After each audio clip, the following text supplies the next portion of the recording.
historia del deporte, entendida esta como la historiografía del fenómeno social del deporte, no de los deportes. Nos acogeremos a la división convencional de la historia que distingue las etapas de la prehistoria, la antigüedad, la Edad Media, la Edad Moderna y la actual que llamaremos Edad Contemporánea. En cuanto a la edad prehistórica, observaremos cómo el hombre primitivo realizó actividades de supervivencia, que posteriormente serán las habilidades básicas de los deportes modernos. En lo que tiene que ver con la edad antigua, miramos que retoma de los prehistóricos estos juegos de supervivencia, pero se añaden los juegos fúnebres, rituales, de guerra, que dan origen a los juegos panhelénicos, de los cuales el más renombrado son los Juegos Olímpicos. Al llegar a la Edad Media, procuramos retomar los juegos de caballería, pero serán sobre todo los juegos populares de pelota los que van a ser material lúdico para el origen del juego deportivo en la Edad Moderna. Con el origen del deporte en la Edad Moderna, en Inglaterra, rescataremos la intencionalidad educativa que le dio origen en las escuelas públicas y su desenvolvimiento en el deporte amateur, profesional, olímpico e industrial. Finalmente, este curso enfatiza que en la edad contemporánea el deporte como un megarrelato centrado solo en la competencia se ha desfragmentado de tal modo que hoy se entiende y se practica el deporte desde distintas intencionalidades de competencias para la supervivencia.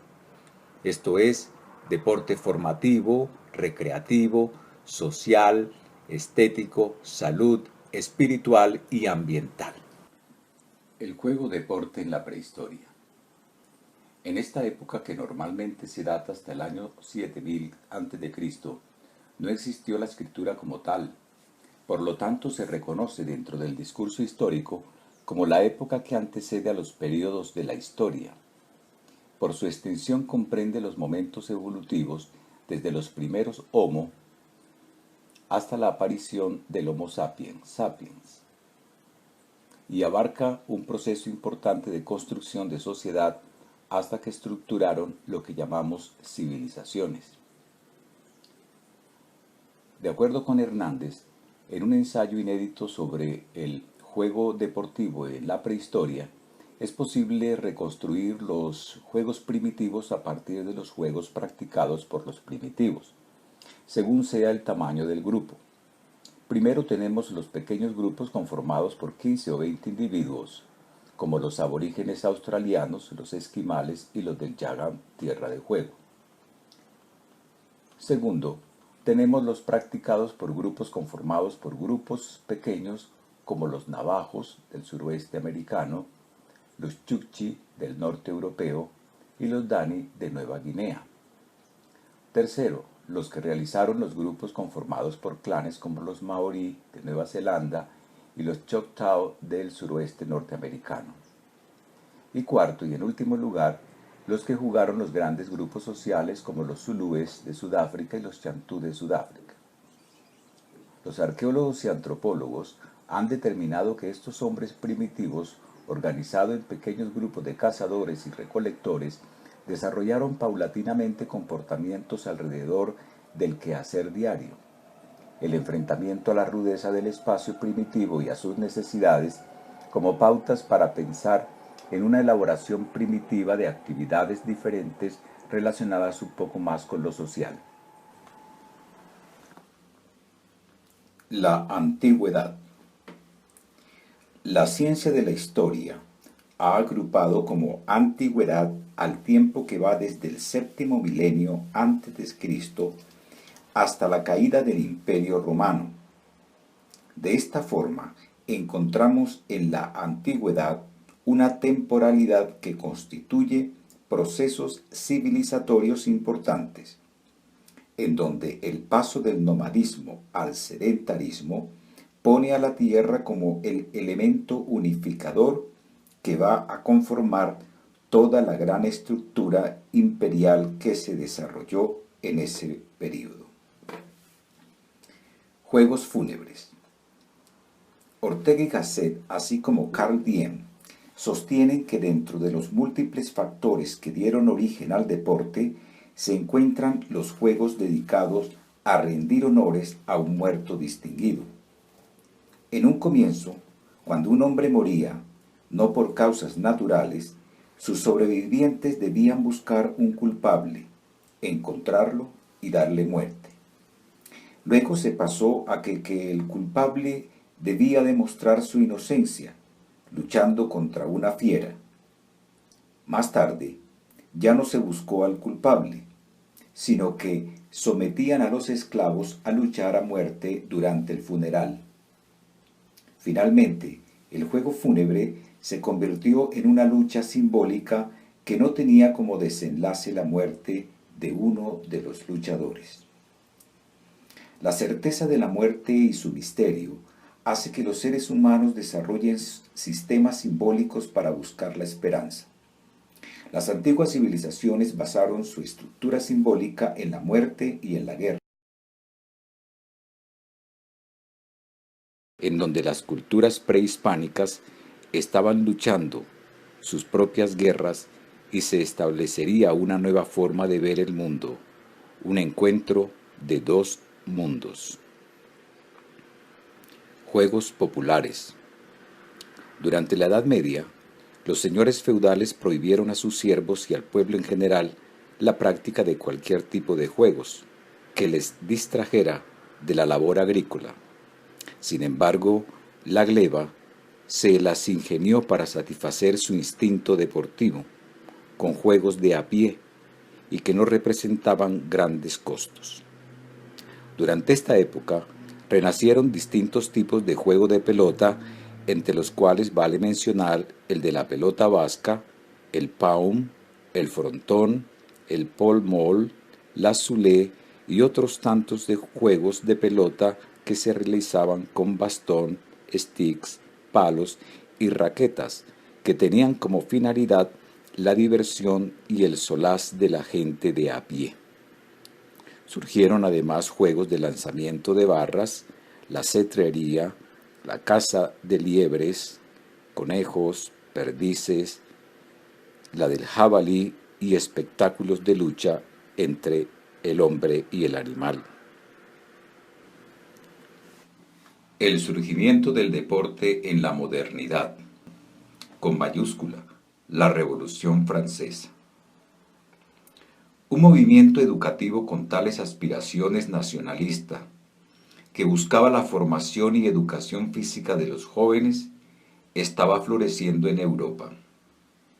A personajes como Guthmund y Nachtegaal se le debe la vinculación de la gimnasia con la escuela a principios del siglo XIX. En Alemania, Jahn creó un sistema gimnástico llamado Turner o Turnus, gimnasia alemana, que combinaba la instrucción militar con la formación física, moral y el adoctrinamiento ideológico del nacionalismo. Bajo este sistema, los jóvenes se entrenaban con aparatos dispuestos al aire libre, con la misma intención educativa y de también nacionalista. Los Link, es decir, P.H. Link y Hjalmar Link, orientaron el concepto de gimnasia bajo una perspectiva higienista, que rápidamente fue conocida como gimnasia sueca, o también calistenia. Amorós, inspirado por el pensamiento de Pestalozzi y luego de fracasar en su intento de establecer un instituto pestalozziano en Madrid, promovió en París lo que sería la educación física en Francia. Aunque el movimiento gimnástico europeo generó un gran interés por la formación y la instrucción física de los jóvenes, sus actividades formativas o ejercicios no tuvieron en cuenta los juegos y manifestaciones competitivas populares, cuestión que sí fue tenida en cuenta en Inglaterra por un sacerdote cristiano, el reverendo Thomas Arnold. El juego deporte. Convenimos con todos los autores que tratan sobre el origen del deporte moderno, que lo que hoy conocemos como deporte tuvo su origen en Inglaterra a partir del siglo XVII. Como consecuencia de la reconversión de los juegos populares que tradicionalmente se habían conservado durante la Edad Media. En el período del Renacimiento se mantienen las justas, los torneos, el paso de armas, pero con la aparición de la pólvora también aparecieron las armas de fuego. Por lo tanto, las justas, torneos y paso de armas se volvieron más bien representaciones teatrales, puesta en escena de la ostentación del poder que conservaron los nobles y caballeros.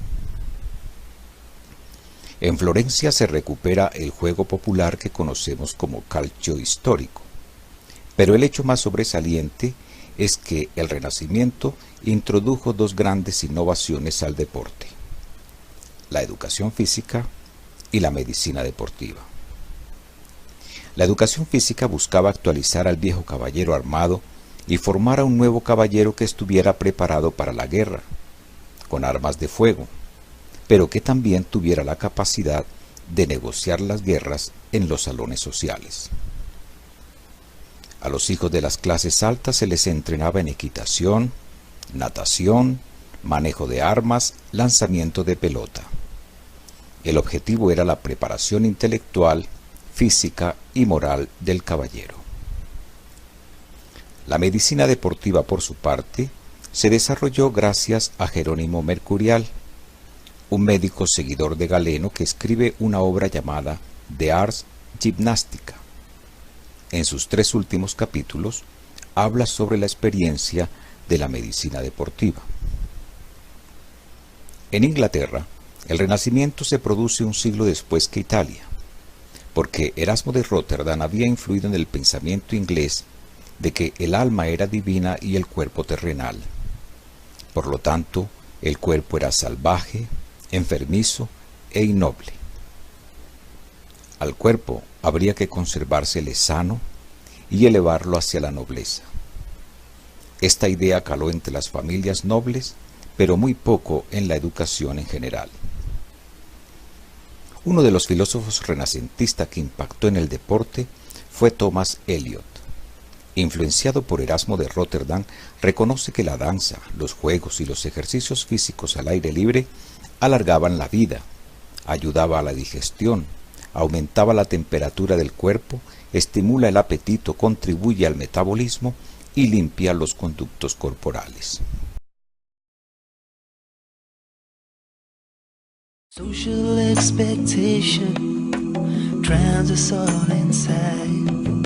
What you have should be what I want, 'cause what I have just ain't alright. The clothes I wear, the way I comb my hair, how I live, oh I don't care. This is who I am, this is me. Nothing, everything, can't you see who I am? Just let me be. 'Cause like it or not, but God loves me, who I am. He said, she said, they all did what's expected of them all. To get to the top don't matter if somebody's gotta fall. You gotta brace the storm, the norms to conform. Get what you want's gonna kill us all. This is who I am, this is me. Nothing, everything, can't you see who I am? Just let me be. 'Cause like it or not, but God loves me, who I am, who I am. Beyond the body that you see, there's so much more to me. And I feel best when my soul is free. This is who I am, this is me. nothing, everything. Can't you see who I am? Just let me be. Cause like it or not, but God loves me. Who I am, this is me. Nothing, everything. Can't you see who I am? Just let me be. Cause like it or not, but God loves me. Who I am, who I am, who I am. They tell me this is the way that I need to be formed if I continue to. Conclusión.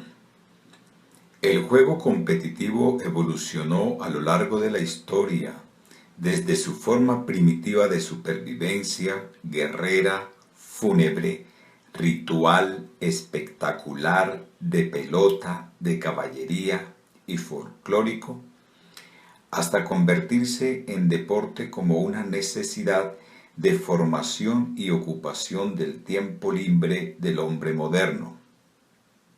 Una vez configurado como deporte, este ha sufrido variaciones que van desde el amateurismo, el profesionalismo, el deporte olímpico y el uso industrial del deporte, que de alguna manera lo desvincula de sus orígenes humanos y divinos.